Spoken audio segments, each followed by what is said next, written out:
is Charles Wilson. I'm the managing partner of CW Consulting Group and the training director or program owner for the Legacy Builders S.T.E.M Academy. And for us, STEM stands for Skilled Trades, Energy, and Manufacturing. Legacy Builders is essentially a skilled trades academy focusing more on a pre-apprenticeship piece where we're exposing groups who typically have barriers to being trained or having opportunities to have careers in the construction trades and energy space. So we look at this as outreach, community engagement, inspiration, hope, ultimately to do what our goal is as a company, which is eradicate poverty. Regardless of what we do, there's always a story to tell. And you don't want to seem like you're doing things for show.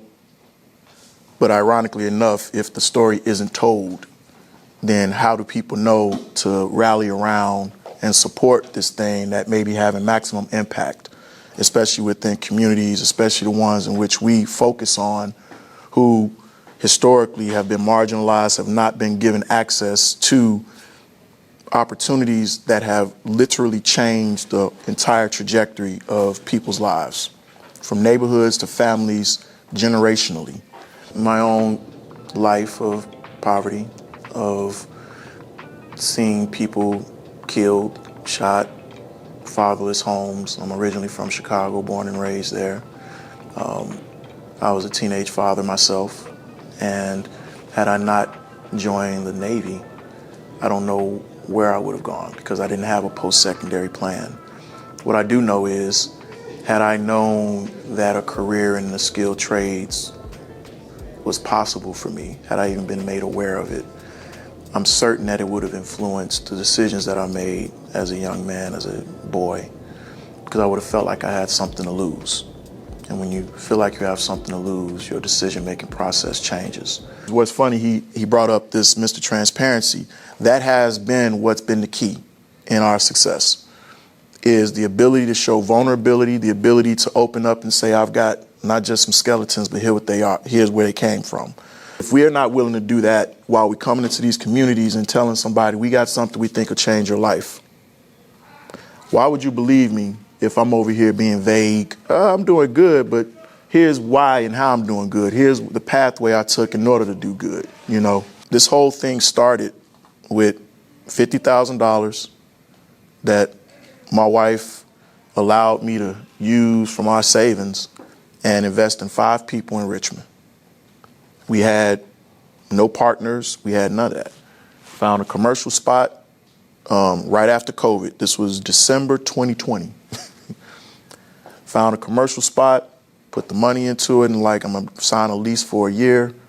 Went to barbershop, beauty shops, grocery stores, Food Lions, whatever it was, and just had flyers and handed them out. We identified 7 people in Richmond, said we're gonna pay for everything, from the training to food to transportation. And what it did for me as far as income, relationships, I, in one generation, broke a cycle of poverty and was able to set my own children up. I've shown, or hoped that my life shows what's possible, and then I have an obligation to snitch. I need to go tell as many people as I possibly can that this is what's available to you, what's possible for you. So that's sort of the inspiration behind it, is feeling like we need to be that conduit for others to maybe bring them something that they haven't seen in a while, which is hope. You have to go to the people where they are.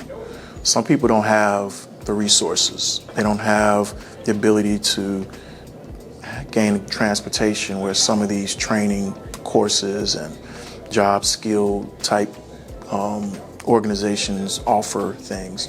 So you have to go to the people.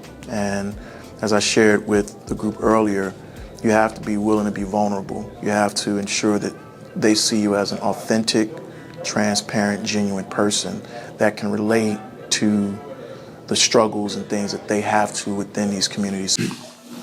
Initially, it was confusing because I don't know anything about construction at that point in my life. I didn't know anything at all, from residential to commercial. In between, it was rocky a little bit for myself. At the end, beautiful. And it's because of exactly what you said, which was relationships. I met you through somebody that I maintained a good relationship with that I met when I was locked up. Seed I sowed when I was locked up got me here to meet you, to meet Mr. McBride. And you two, you helped me get back to Richmond. A lot of the success I have now, I can attribute to the lessons I learned while at the school and the experiences I had after. From what I learned working with Mr. McBride and Mr. Charles, I'm able to take that back to my family in Baltimore. And I'm able to ride my mama around in my own car, right? On my birthday, I'm able to put my brothers in my back. See, all of that came from the foundation that I got here, you know? It was very dark at first. It was very dark when I first got back and I first enrolled into the classes and all that. My life was terrible, right? But ever since then, it's been a up, down, up, down, to where I'm at now. I am up. So we really do target the low income, the maybe higher violence type groups, returning citizens, our youth, women, people of color. We want to go into where they are and say this is available for you, and we're going to do whatever we can to make it as cost efficient, effective, or at no cost at all, and then use our relationship capital to connect you to opportunities with employers that we know will probably change your life. Relationships matter. How you engage, there's a word that doesn't get said enough with understanding called stewardship. When you're a good steward of something, that means somebody trusted you with something of value, that you are going to handle it a certain way that in the best case situation, you preserve its value. What I believe has become a lost art and not enough importance is being a good steward of relationships. The preserving of relationships, the treating everybody with basic human decency. Not, I'm gonna treat you this way because I don't know what you could do for me someday, but just a basic level of human decency. I've been able to cash in on relationship capital after just being genuinely and authentically caring about somebody that I met at a conference, at some fair, at some whatever. You really can't get nothing with your hand like this. It's funny, what you want to do is preserve what you have. So you hold on tight. But the crazy part is you really can't get nothing. If some water came, it'll spill around you. It won't get inside. The need, what gets you your provisions, what gets you abundance, is actually when you do that. When you let it go. When you open your hand up and you actually let it go. Now you're in a position to receive.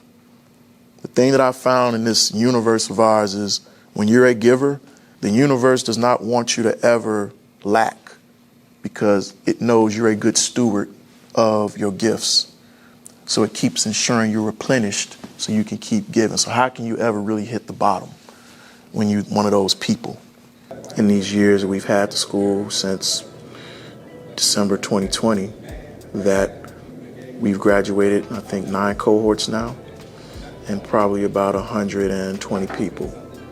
And to start from 5 to where we are now, grassroots, great partnerships like VCU, great partnerships like the Office of Community Wealth Builders, great partners like CapUp.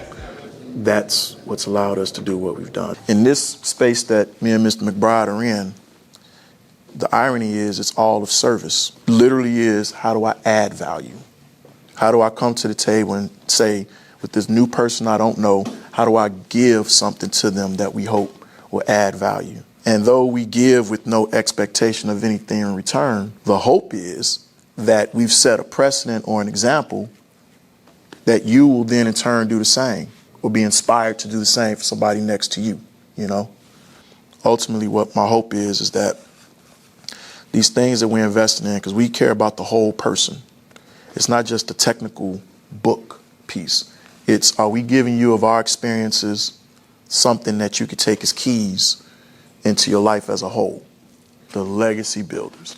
We hoping that the work that we do sets a standard, creates a model for you to see what it's going to take for your own legacy to be built, and that it's built on something that will last.